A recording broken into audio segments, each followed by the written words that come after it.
Bonjour à tous et bienvenue dans cette vidéo où l'on va décortiquer certains points annoncés par Pimax lors de la Pimax Sync 2024 qui a eu lieu le 21 novembre 2024. Alors 3 points importants dans cette conférence. On a parlé du Crystal Lite, de l'option sans fil du Pimax Crystal et du nouveau Crystal Super qui se profile à l'horizon.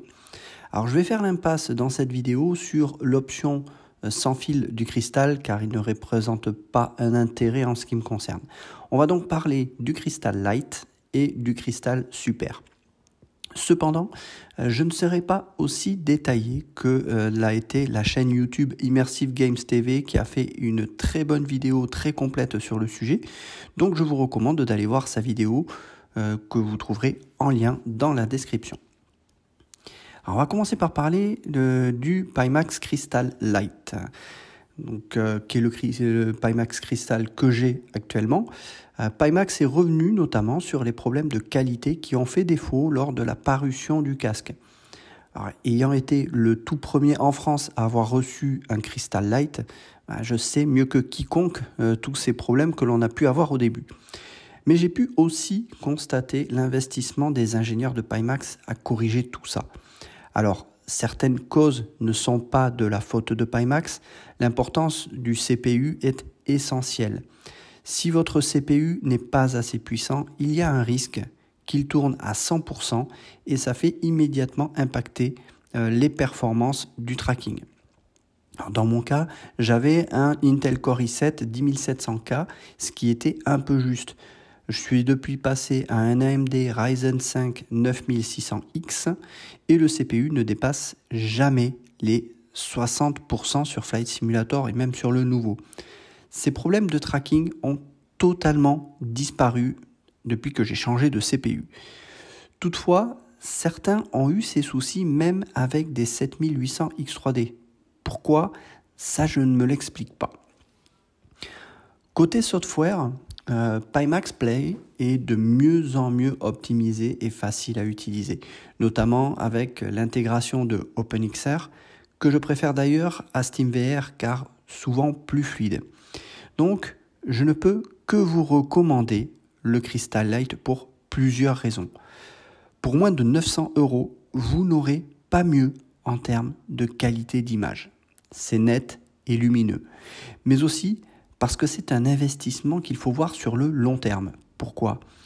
Bien avec ma 4070 Ti Super, qui est déjà une très bonne carte graphique, je ne suis pas en capacité d'utiliser le casque au maximum de ses capacités. J'estime que j'utilise actuellement que 50% des capacités réelles du Crystal Lite. Et pour vous donner un aperçu, Immersive Games TV, lui, travaille avec une RTX 3090, donc déjà bien en dessous de la mienne, et il en est très satisfait. Alors, il faut savoir que même une RTX 4090 n'utilisera même pas le Crystal Lite au maximum de ses capacités, mais plutôt aux environs de 70%. Ce qui veut dire qu'il n'y a actuellement tout simplement aucune carte graphique capable de le pousser à fond, ce casque. Peut-être la RTX 5090 qui devrait sortir l'an prochain, faudra voir. Donc, acheter un Crystal Lite, c'est selon moi l'assurance d'avoir un casque qui durera longtemps avant d'être mis à genoux. Toutefois, je recommande au minimum une carte graphique du type RTX 4070 pour en profiter correctement. D'autant que Pimax baisse en plus son prix à 858 $. C'est une des nouveautés d'ailleurs annoncées par Pimax, la possibilité d'acheter le casque pour 599 $, puis de payer ce qui reste en 24 fois. C'est-à-dire 24 fois 11,99 $. Ça peut permettre à certains de se l'offrir plus facilement. En gros, vous payez le prix d'un Quest 3, puis après 11,99 $, sur 24 mois. Ça n'est pas une mauvaise option, clairement. Quand on considère le niveau de netteté bien supérieur au Quest 3 en PCVR, je précise toutefois que ce montant est hors taxe, ajouté à environ 200 $ pour avoir un prix en euros qui, au final, nous amène à environ pratiquement 1000 €. On va parler maintenant du Crystal Super parce que c'est la star de cette conférence de Pimax. Le Crystal Super va clairement révolutionner la qualité d'image en VR, jusqu'à même détrôner l'Apple Vision Pro en offrant 50% de pixels en plus. Oui, vous avez bien entendu, 50% de pixels en plus. Alors, première question qu'on se pose, c'est comment nos cartes graphiques vont-elles gérer autant de pixels ? Alors Pimax semble se montrer rassurant et assure que le casque pourra afficher une résolution moindre et qu'il pourra tourner avec des cartes graphiques moins puissantes. Mais la dalle sera tellement bonne que ça donnera de toute façon, quoi qu'il en soit, une impression de meilleure qualité d'image. C'est d'ailleurs quelque chose qu'on peut se rendre compte avec le Crystal Lite qui a une meilleure dalle que les casques VR autonomes. Et donc rien que déjà avec une résolution moindre qu'un Quest 3, dans l'image que vous avez dans le Crystal Lite est déjà meilleure que ce que vous pouvez avoir dans un Quest 3. Alors, clairement, c'est l'upscaling qui sera indispensable pour ce casque, car je doute vraiment même qu'une RTX 5090 puisse afficher une image à 100% de la résolution native du casque. Il faut y voir un lien avec le travail de Pimax ces derniers mois sur Pimax Play et notamment avec l'intégration de l'upscaling en 90 Hz, cette nouvelle option qui est apparue. Le travail déjà effectué pour le Crystal Lite servira donc au Crystal Super. Donc on voit que Pimax y va par incrément et par étapes dans ses améliorations. Ce que Pimax nous prépare, s'ils réussissent leur pari, c'est tout simplement le casque VR que l'on attend tous depuis des années. Celui qui sera capable de nous offrir une qualité d'image digne de l'œil humain. Une vraie dinguerie, quoi. Le champ de vision pourra même être choisi en fonction du type d'écran pour lequel vous opterez, parce que vous aurez le choix entre 3 types d'écrans. Je vous renvoie vers la vidéo de Immersive Games TV qui les détaille pour avoir un peu plus d'informations dessus. Et je trouve personnellement que le champ de vision du Crystal Lite est déjà bien. Mais cela dit, avoir un champ de vision plus large ne serait pas de refus en simulation. Ce qui est d'ailleurs plus important pour les amateurs de simulation automobile, plus peut-être que de simulation aéronautique, même si ça nous plairait bien aussi. De plus, Pimax a travaillé sur une diminution de la taille du casque. Un des points que j'avais justement suggéré directement à ces équipes quand j'étais en contact avec eux. Est-ce que je vais craquer pour ce nouveau casque ? Ma réponse va peut-être vous surprendre, mais ma réponse est non. Alors attention, je ne dis pas que ce casque ne m'intéresse pas, ça n'est pas la raison. Je pense que ce casque arrive un poil trop tôt. Les futurs RTX 50 ne sont pas encore sortis et donc on n'a pas de vision et de recul sur leur potentiel. Mais il y a aussi, il faut l'avouer, une raison financière à mon choix. Je l'ai dit précédemment, je n'exploite même pas encore le Crystal Lite au maximum de ses capacités.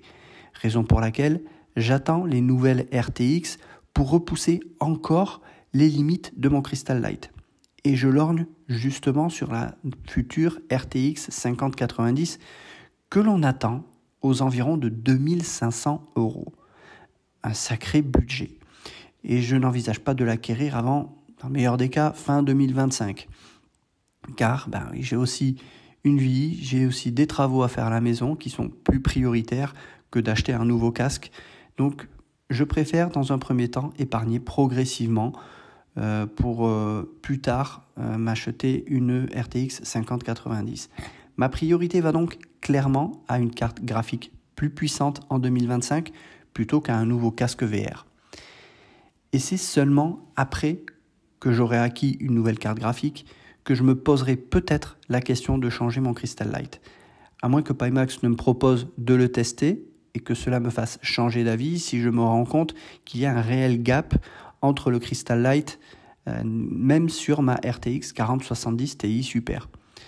Alors, je suis tout à fait disposé à le tester pour donner un aperçu de ce que cela pourrait donner avec une carte graphique qui sera donc de moyenne gamme.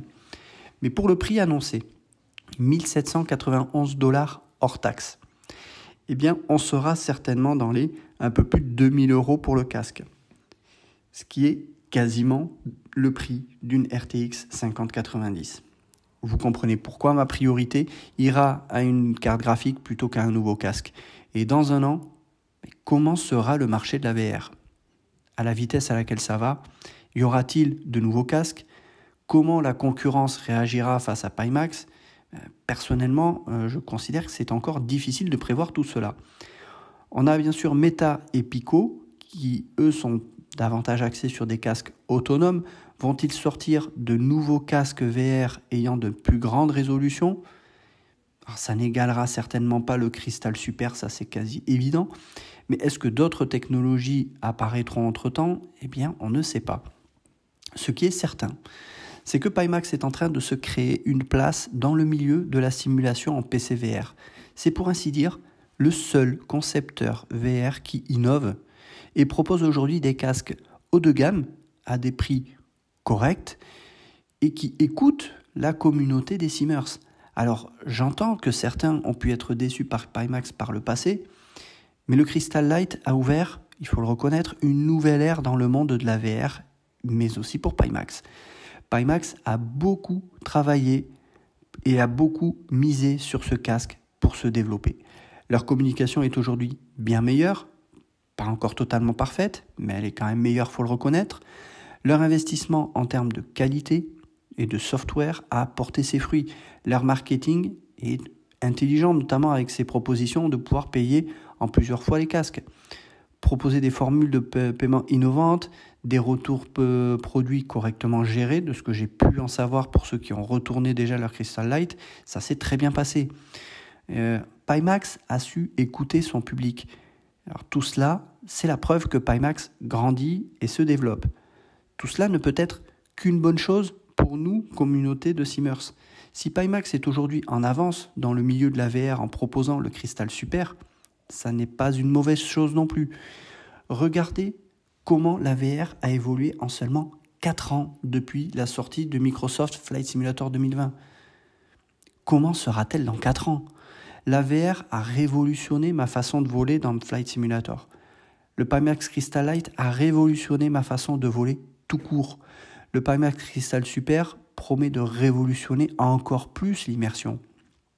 J'ai un copain qui me disait que c'est mieux de voler en vrai en aéroclub. Alors, je suis d'accord, rien ne remplacera le réel, ça c'est certain. Mais le coût des heures de vol est aujourd'hui d'environ 180 voire 200 € l'heure avec un instructeur. J'ai investi entre mon PC et le casque VR environ 3000 € au total. Avec cette somme, j'aurais pu faire 15 heures de vol en vrai. Mais j'ai fait combien d'heures de vol sur Flight Simulator? 20 fois plus. Et cela sans contrainte, quand je veux, où je veux, et avec les avions que je veux. Au point où j'ai fini par même abandonner le vol réel. Alors oui, cela me manque un peu parfois, je dois le reconnaître. Mais il faut dire aussi que ma compagne est bien plus rassurée de me savoir devant un ordinateur plutôt que dans un petit avion qui risquerait d'avoir un accident. Et malgré cela, le plaisir de voler, je peux vous assurer qu'il est intact en VR. C'est à chaque vol un réel plaisir. Ce sentiment de liberté qu'on peut avoir, c'est quelque chose que vous n'avez pas devant un écran. Et ça n'est pas du tout la même chose de voler en VR et de voler sur un écran. En VR, c'est un autre monde. Alors, oui, j'ai hâte de découvrir un jour ce Crystal Super et de voir comment le milieu de la VR se développera dans les années. Je vous assure que ça risque d'être passionnant. À bientôt.